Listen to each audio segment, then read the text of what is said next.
married my childhood sweetheart. I discovered years later that he had cheated on me since we married. At 9, we met, and at 12, my 23M husband and I started dating.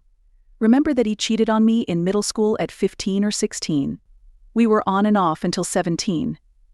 I received a full scholarship to a major intellectual and athletic institution at 18. My one and only semester there was awful. I had no friends and loathed the coaches and team. He flew to see me and proposed at 18. We married in a courthouse after returning from his flight a month later. I returned home after the semester. I was 19 when he joined a difficult, prestigious military career. He struggled to travel for 3 months for training, but we succeeded. He departed again for several months to study his field after returning for a few weeks. He enrolled on Bumble at this time, I later learnt, and upgraded over $50 for more swipes. He claims that all of his chats were introductions, and that he never met anyone. I discovered years later that he had also visited a strip club and spent over $600. He bought a VIP suite for a friend since seniors encouraged him to go. After getting the motel, he ran out of money, and my husband warned him his friend would get into problems. He reportedly visited many coastal clubs that weekend, including another strip club. Following our state move, we bought our first home together. At 20, he deployed. We lived hard by now, and it got worse as he got closer to home. Serving abroad became him addicted to pornography. I checked one of his social media pages. Sitting on the lavatory floor at 4 a.m., I thought his fan following grew every 5 minutes. Every pornographic account. Because I expected he would hire someone to take pictures and films. I felt awful if I didn't. We got along well when he arrived home after 6 months at work, but after a few weeks I observed he would run to the toilet and take a 45-minute shower. Sometimes I went to the toilet later and could tell he dropped the lubrication bottle, even though the floor was slippery. An alternate. I saw the counter ring and bottle bottom. Although I tried to ignore it, I observed a $30 transaction to a very interesting-sounding person on our account. He turned and inhaled when I confronted him. Ran his hand over his hair and hurriedly apologized, saying his friend's wife had bought them all lunch at work. Somehow, I said okay and moved on. After a while he stood up, feigned to be sick, and lay down. After an hour, he texted me to apologize and reveal that he had become dependent on porn while in the military, paying a woman for her premium Snapchat account or similar phrase. After transmitting the money, he was so guilty that he erased her without looking. I realized he bought me flowers on this transaction day. He's trying something new. Not even on important occasions. Dates become confusing after this. Even though I can't remember what happened first, when or how far apart, I'll try to describe it. Maybe later. Maybe in weeks or months. An old co-worker wrote me about a certain topic. Social media site when I woke up. We may have been 21 or 20. Though I don't remember what she said, his text from the previous evening while drinking at a friend's house across the street was to her. It was probably "I just wanted you to know that 4X said this to me." That he loved and missed her. Don't recall much, but I wish I could. He stayed inebriated despite my yelling to get up. When she remarked, "You can't be saying this because you're married," he said, "I don't care." I told him I wanted to be apart. I wanted a change from my current mood, so I wounded myself and locked myself in the bathroom. Unsure how much time has gone. Upon opening the door, he denied sending the messages. He said his companion left his phone plugged into the speaker while playing music. He assumed his friend messaged the girl about becoming nude after reading her account. He also handed her a text message from his pal apologizing and writing her to prove he was telling the truth. I accepted him immediately, for some reason. I was happiest ever. I'm not sure what you're feeling when you say, "Oh, thank God," after exhaling. Not sure what that is. As I type this, I'm frustrated by my forgetfulness and feeling like I'm missing something. I guess it went wrong at 21. I think I had searched his phone multiple times and found links to hundreds of websites and his internet history on one of his social media accounts, NS sites. I looked through his 2018 account history one night and saw the Bumble strip club transaction. He said a senior used his card since it had frozen or something absurd like that to make the wrong purchase. Naturally, I trusted him. I'm uncertain. The reason. I didn't know when I learned he lied about messaging the girl on social media. I guess it happened when he checked his phone again and saw text messages from the friend who was meant to send them. His friend once commented, "Bro, I can't even go to parties that your wife is at because she hates me, LOL." They both validated what I didn't want to accept.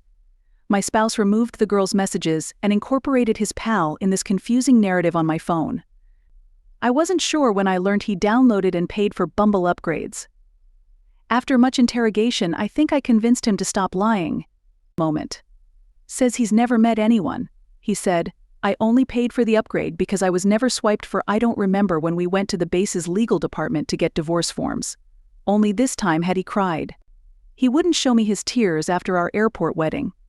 My face was buried in his chest as he hugged me without looking at me. He didn't want to go, but he started crying incessantly when I told him this was it, that I had an appointment, and that I had divorce documents. I had never seen anything like him. He deleted all social media and apologized often, gushing tears unexpectedly, making claims like he would never marry again, give me all our money, and pay for college if I wanted to. After I caved, we had marriage counseling. Certainly took the initiative. He stopped using his phone, placed his unlocked phone face up on the table, said I could review it any time. He started cleaning and cooking dinner before I arrived home from work. He quit drinking with buddies. A complete 180, at least temporarily. The problems began when anything could cause a panic attack. I was always nervous when he went out with pals, perhaps two. He resumed drinking with pals a few weeks later. I broke when he didn't come home one night after promising. The toxic loop began when I entered the intensive care unit. His actions would anger me. I saw it in his watch history, whether it was drinking with pals or watching a half-naked lady twerk on YouTube. I shouted, screamed, and mistreated him to make him feel like I did. Marital therapy likely had a big impact. I got a therapist after leaving the hospital. She was my best friend, still texting her. I lived alone where we resided with no friends. And he went to weekend parties and worked together every day. Without anyone, I was alone. My family and friends returned home. Friendships have never been easy for me because I'm very bashful and socially anxious. Another challenge is speaking in front of more than 3 people. I always felt lonely when he left. Our marriage improved again about 22. We resolved several difficulties and had great emotional communication on a trip. We had a respectful chat about limits and resolved things calmly despite our emotions. At 23, I moved in a few months before his contract expired. He returned to me after finishing up at home and work. He tried working a night shift in the blue-collar industry and made more than in the military. Nevertheless, he loathed it. He loathed everything about it. Missing his pals and career, he considered pals family. I've never seen him depressed before now. 5 years ago, he switched military branches. Months later. Hoped he wouldn't. I wanted him to stay with me and live normally. I desired a family and regular work. He doesn't. He expressed no desire for children. Meanwhile, I started nursing school and my best friend, whom I rarely saw, had a child. Finally, I could spend every weeknight evening with a huge gathering of friends and family. Then he was stationed in a different state, 600 miles away. It's far yet drivable. His visit home took less than a week. We got along well by now, making several calls and texts. Over a month ago, he left for a 6-week desert exercise across the country. He rarely carried his phone, but he texted me almost a week ago. He didn't text me again until I told him one of my pets died. He replied instantly. Despite having his phone, he hasn't been chatting to me. He texted me early this morning to say he would spend the following holiday with an old military colleague from his previous branch and his extended family in a distant state. We've talked several times since, but none have to their advantage. He replied he was focused on his ambitions when I inquired why he was pushing me away. Despite my best efforts to reassure him that he didn't have to be alone and that I would support him, I felt like I was being put on hold until he was ready to embrace me and our marriage. "You can't," he said. "You say you can, but you didn't support the college or the CIA, so I decided to handle it myself to calm anxieties." I realized he was right. He mentioned college when we were 21 or 22, and I laughed since I didn't take him seriously. I doubted he could succeed. He barely graduated high school. He attended 4 high schools, never exceeding 1.5 GPA. He ignored my homework help. I even enrolled him at my online academy as public school didn't fit my sports schedule. I had to do everything because he never finished studies or tasks. He earned a diploma from an alternative high school. He pledged to join the CIA after telling me he wanted to go to college. This was incomprehensible. He needed my support, but I didn't want to tell him he couldn't succeed. Perhaps not now. I feel terrible, and can't imagine what it's like to have your partner leave. I don't know how to inspire him to do something beyond his limits. So here we are now. Neither of us wants divorce. We know our relationship hasn't always been flawless. We have no idea what to do. I would be lost and alone without him. I knew him for over 50 years. Relationships shape our personalities. We speak and act similarly. We shared infancy and adulthood. Collectively. I just want to express that these were the worst times. We've shared fantastic experiences. We have lots of fun. No one makes me laugh like him. He knows everything about me and has been there for all my critical times. I'm scared of the future. I'm afraid to notify my family if my spouse and I divorce. I want to be more than a name. Our military background and young marriage are known, while I know most. I truly believed we were unique among divorced couples. Prefer not to restart. Though I know he's nearly 24, I've known him for 14 years. I expected to discuss marriage by now. He says he doesn't want a family and only wants to work. Don't know what to do. I hope you're still reading. I'm sorry for my disorganization. I've never told anyone. I feel guilty and helpless. I don't know what to do. Knowing what others would think, I'm excited to see their remarks. After receiving over 1,000 comments, I felt forced to update and answer some questions. First, I typed like a mother effer.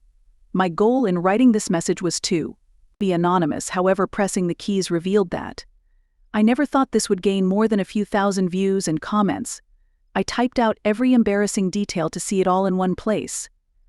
Someone stated, "I must be a very tiring person to be around if I tell my friends and family all of this. You'll be glad no one knows. My friends and family have never heard a word of what transpired." I wrote an epic because of this. After my head became a rose-colored muddle, I wanted someone to know everything and give me advice. Not even sure. I now understand why I portrayed my spouse as this charming, loyal, strong, and charismatic provider. Being the best has always been my goal, all my life.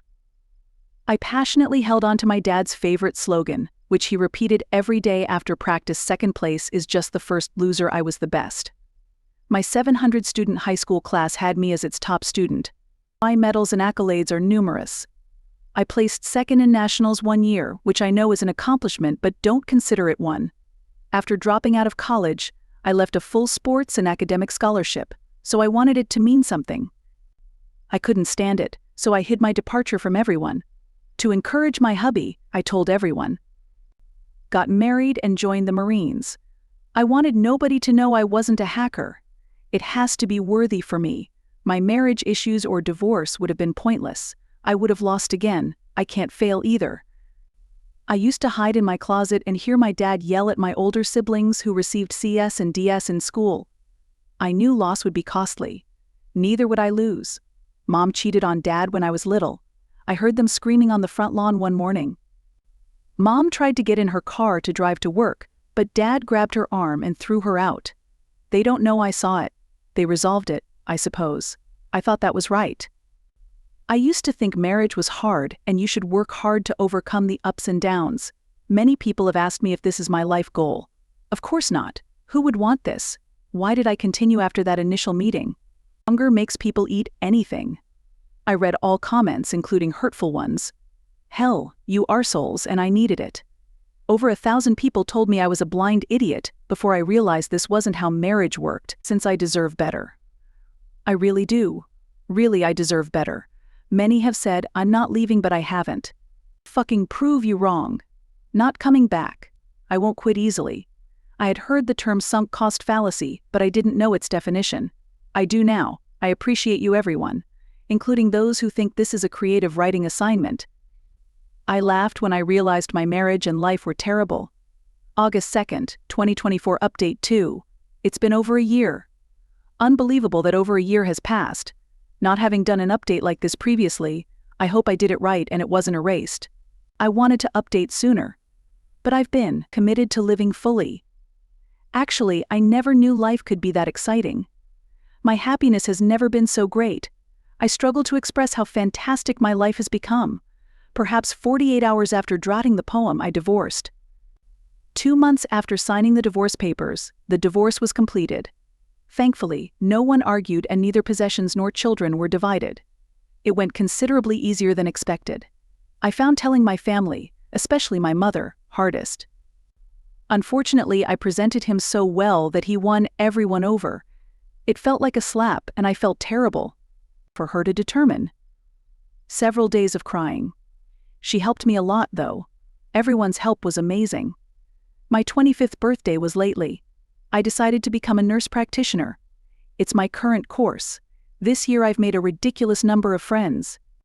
Outside of work, I like to have fun. I have fun every day. As you can see, I'm still discovering myself, but I'll attempt to respond to comments.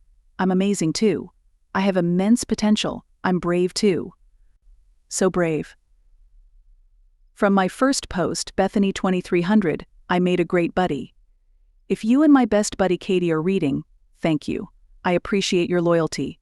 The ability to keep me accountable. I had no idea what a terrible condition I was in until I wrote that first post and got so many meaningful responses. However, many were correct. I already knew the solution. I find it odd to consider. Not even material. The final several years of my life are mostly forgotten. I feel like I'm recalling a narrative from someone else. My memories are of being a bystander or invisible outsider. I cannot imagine what this poor girl is going through, not even close to me. My true life began after he left. We've stopped talking. Since December we haven't spake much. One of our final debates, due of his guilt and anger about the divorce, he vowed to spoil future dates. I doubt he would act that way, but it's documented. He hasn't returned to the state this year. His schedule is probably full. According to rumors, he got drunk, had a one-night fling, and became pregnant. She hopes to keep the child. He doesn't. She may have smashed his car with a brick. A final word of advice. Starting to save for potential expenses. Therapy for this poor kid. And to question if he realizes that alcohol caused most of his significant life blunders. But it's not my issue. Never speak to him again. Being safe and content allows me to say so.